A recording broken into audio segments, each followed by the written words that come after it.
I think there's plenty more left in that number 17 car. That looked like it was a conservative run, particularly in that last sector. Well, he's learned his lesson probably 3 times this weekend about how hard he can hit the curbs. And they look to have settled this car down a little bit in terms of how far it's travelling. That looks a lot more settled on the curbs than it did in the earlier 20-minute session. And Andy, that was nicely done from Scott McLaughlin. Alex, reigning Bathurst 1000 champion, mate. Yesterday, Scotty was aggressive on those back chicanes. No such issues today. Yeah, no issue today. I mean, he did a superb lap. Yeah, I mean, he was at the limit of everything. Yeah, I mean, he had a lot of frustration. Yeah, this morning and yesterday going through the Scott, but I think he reset his mind, and yeah, I think he did a perfect job. Yeah, 10-0 and top 10 shot out. It's pretty amazing. Yeah, it certainly is. All the best for this afternoon. Thanks, mate. Qualifying earlier today, it was a 1:10.4 for provisional pole in qualifying earlier, 1:10.0 from McLaughlin. 3 cars already under that time set by Chaz Mostert earlier, and here comes another guy who might just grab the top of that time sheet. Through the first chicane, here comes Shane Van Gisbergen. Turn 4. 4 pole positions here on the streets of Surfers Paradise. 3 of them have been in the Armour All Top 10 shootout. The last was back in 2017. He hit the curbs in this session last year, which put him down to 9th spot. He's currently on target for 4th. Across the Virgin Australia chicane comes your former series champion.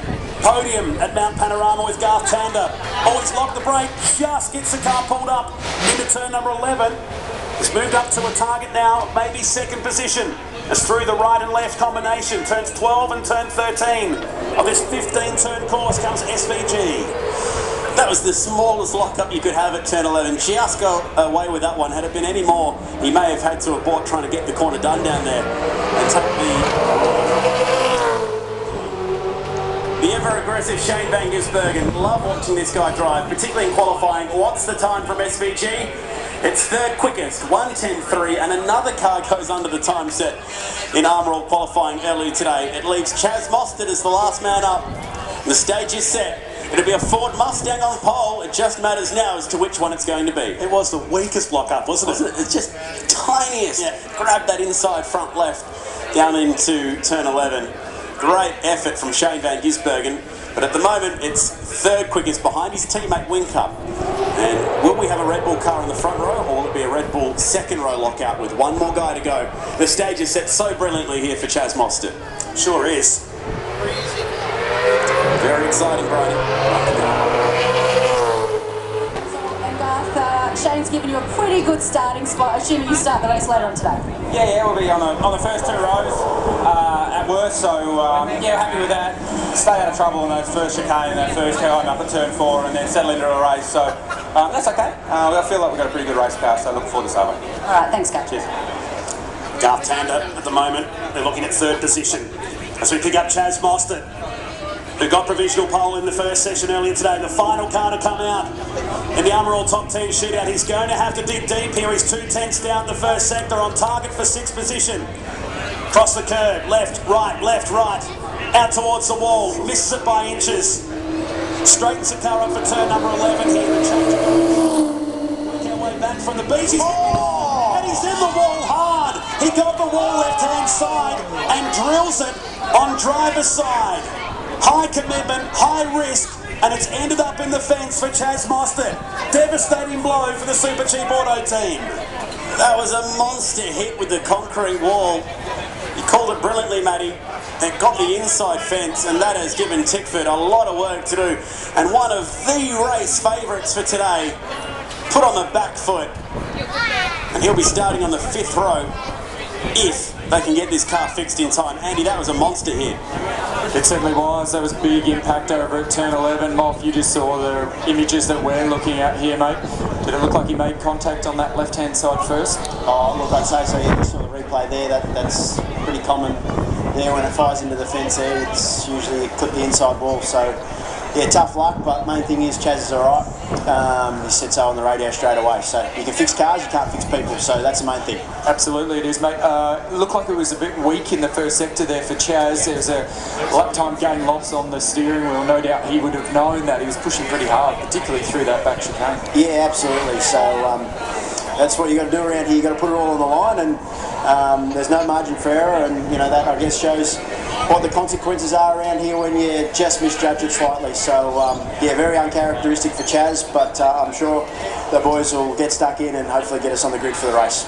Thanks, Moff. Hard luck. Cheers. No worries. Incredible impact. Chaz Mostert is walking away, folks. If you want to put your hands together for him in car 55. A lot of work to do to Tickford now.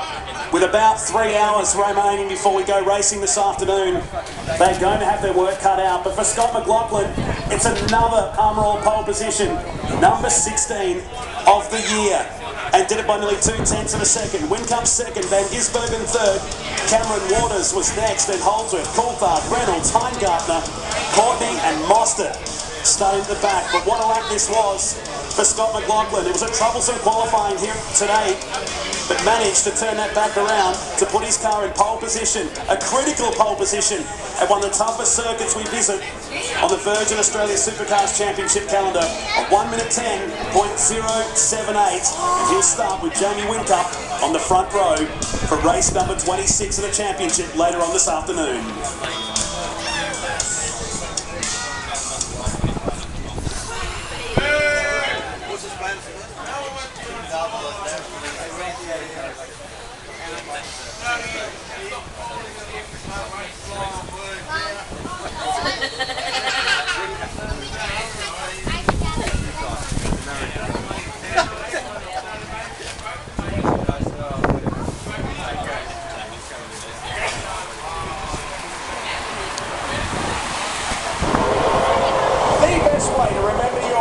Weekend here at the Vodafone Gold Coast 600 is to get some official Supercars merchandise. Let's go check it out.